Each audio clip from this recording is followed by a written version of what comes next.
Lifestyle creep. Lifestyle creep is when your spending rises to perfectly match every raise you get. You make more money, but somehow you're still broke at the end of every month. It happens everywhere. Promotions, bonuses, new jobs. The income goes up, and quietly, invisibly, so does everything else. At first, it feels like reward. You worked hard, you earned more, so you deserve better. Maybe it starts small. A nicer apartment, a faster internet plan, eating out twice a week instead of once. Each upgrade feels justified, reasonable, like you're finally living the life you were supposed to. Your brain tells you this is progress. You're moving up. Then the raise hits your account, and within weeks, it vanishes. Rent is higher now. The car payment is bigger because you traded up. Subscriptions you forgot about pull 20 here, 15 there. The grocery bill doubled because you buy the good stuff now. None of it feels wasteful. It all feels normal. But here's what actually happened. Your lifestyle expanded to consume every extra dollar. You're not saving more. You're not investing more. You're just spending more to feel the same. The gap between what you earn and what you keep stays exactly the same or shrinks. The trap isn't the spending, it's believing that more income equals more freedom. But freedom only exists in the gap between earning and spending. Lifestyle creep closes that gap completely. You make more and more, but you never actually get ahead. You just get comfortable being broke at a higher salary. The car payment treadmill. The car payment treadmill is when you trade in your car every few years to get a lower monthly payment, but you never actually own anything. You're always paying, always owing, always stuck in the cycle. It starts at the dealership. Your current car works fine, but the salesman shows you something newer, better gas mileage, nicer interior, safer features. Then comes the pitch. We can get you out of your old payment and into this for less per month. It sounds perfect. Lower payment, better car, you sign. Here's what actually happens. Your old loan gets rolled into the new one. You still owe money on a car you no longer have. And now you owe even more on the new one. The payment drops because they stretch the loan from 5 years to 7. You're paying less each month, but paying for longer, and the total cost explodes. 3 years later, you do it again. Another trade, another lower payment, another longer loan. Each time you restart the clock. Each time you owe more than the car is worth. That gap between what you owe and what it's worth is called being upside down, and you're drowning in it. The cycle never ends because you never let it. You keep chasing lower payments instead of ownership. Meanwhile, someone who bought once and kept it has been driving for free for years. You think you're upgrading. Really, you're just renting with extra steps and worse terms. The minimum payment illusion. The minimum payment illusion is when credit cards let you pay tiny amounts each month while interest silently multiplies your debt for decades. You think you're managing it. You're actually feeding it. Every month, the statement arrives. You owe $3,000, but the minimum payment is only $60. That feels manageable, affordable, safe. So you pay the $60 and move on with your life. The card company smiles. Here's what's happening behind the screen. Most of that $60 goes straight to interest, not your actual debt. Maybe $10 touches the balance you owe. The rest vanishes into the bank's pocket. Next month, interest builds on the full amount again. Your balance barely moves. At this rate, that $3,000 debt will take over 12 years to pay off. You'll end up paying nearly $6,000 total, double. And that's only if you never use the card again, which most people do. The trap works because $60 feels harmless. Your brain sees a number you can afford and stops thinking about the math underneath. Meanwhile, compound interest runs quietly in the background, growing your debt while you sleep. Credit card companies design minimum payments specifically to keep you paying forever. They're not helping you manage debt. They're helping themselves to your future income, one small payment at a time. You think minimum means enough. It actually means endless. House poor. House poor is when you buy the maximum house the bank approves, then spend every dollar you earn just keeping it. You own the address, but the address owns you. The bank runs the numbers and says you qualify for $400,000. That sounds like permission, like proof you can afford it. So you buy at the top of your budget, maybe even stretch a little higher. The mortgage fits, barely, and you convince yourself the rest will work out. Then reality arrives. The mortgage eats half your income. Property taxes come due. Homeowner's insurance is more than you expected. The air conditioner dies in July. The roof needs repair. The lawn needs care. Every month brings another bill you didn't budget for because the bank only calculated the mortgage, not the life that comes with it. You can't go out anymore. Vacations disappear. Savings stop. One broken appliance becomes a crisis because there's no room left in the budget. You're working just to keep the lights on in a house that's supposed to represent success. The bank approved you for the maximum you could pay, not the maximum you should pay. They profit from the biggest loan possible. You're the one who has to live inside that decision for 30 years. You wanted a home. What you got was a beautiful financial prison. The walls are nice, but you can't leave, can't breathe, can't build a life beyond maintaining the structure. That's not ownership. That's expense. The whole life insurance scam. Whole life insurance is when you pay massive premiums for coverage that's supposed to build cash value like an investment, but really just enriches salespeople while your money sits trapped and growing slowly. The pitch sounds perfect. You get life insurance that never expires. Plus, it builds savings you can borrow against. Two products in one. The agent calls it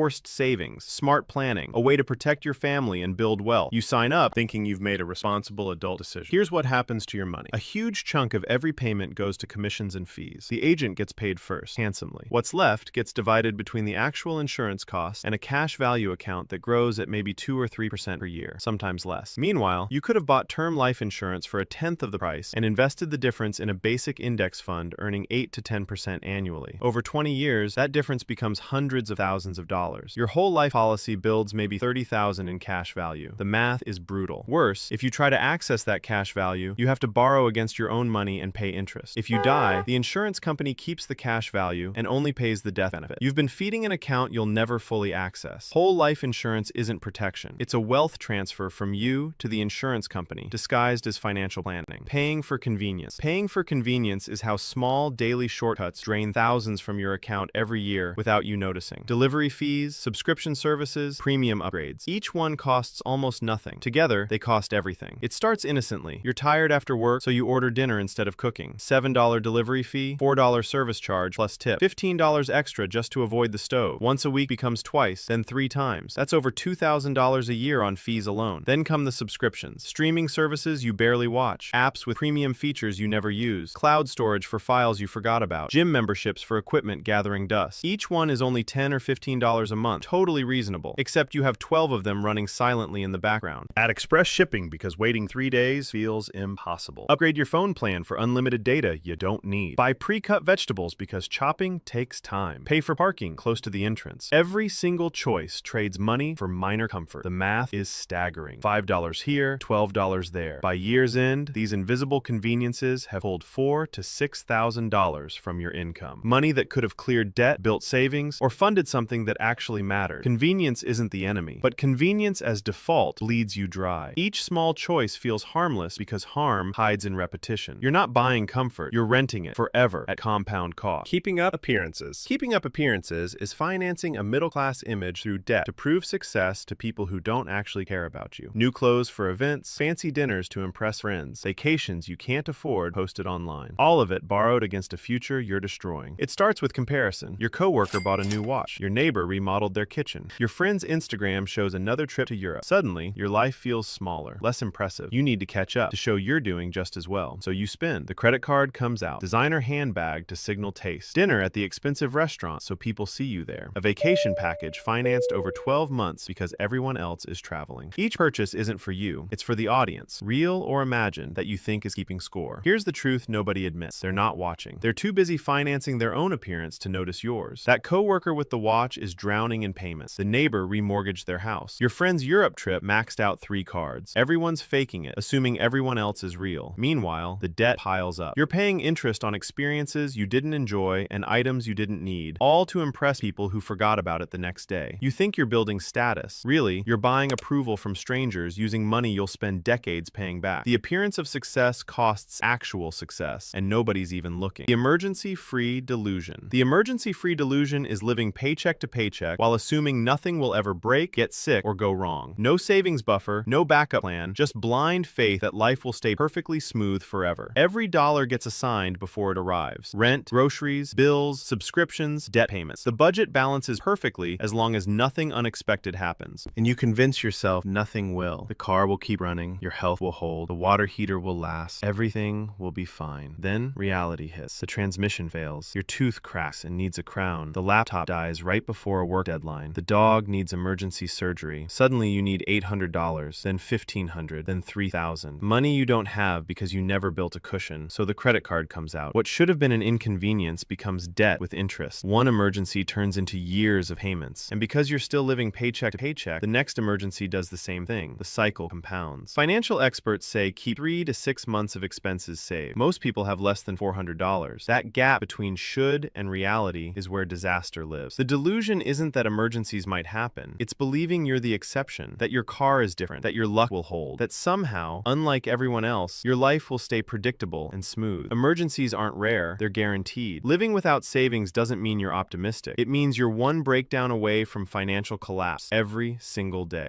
Retail therapy addiction is using shopping as emotional regulation, creating debt to solve problems that spending created in the first place. You feel bad, so you buy something. It works for an hour. Then the guilt and debt make you feel worse, so you buy again. It starts as reward. Bad day at work, treat yourself. Stressful week, you deserve new shoes. Relationship tension, a little shopping helps you cope. The purchase delivers a hit of dopamine. For a moment, you feel better, accomplished, in control. But the feeling fades fast. The dopamine drains, and you're left with the same problems plus a charge on your card. Except now there's also guilt, shame about spending, anxiety about the balance. So your brain, desperate for relief, suggests the same solution. Buy something else. The cycle repeats. Each purchase digs the hole deeper. The credit card balance climbs. The closet fills with things you don't need and barely use. You're spending money you don't have to feel better about spending money you didn't have. The debt itself becomes the source of stress you're shopping to escape. Retailers know this pattern. Sales, limited offers, flash deals, everything designed to trigger urgency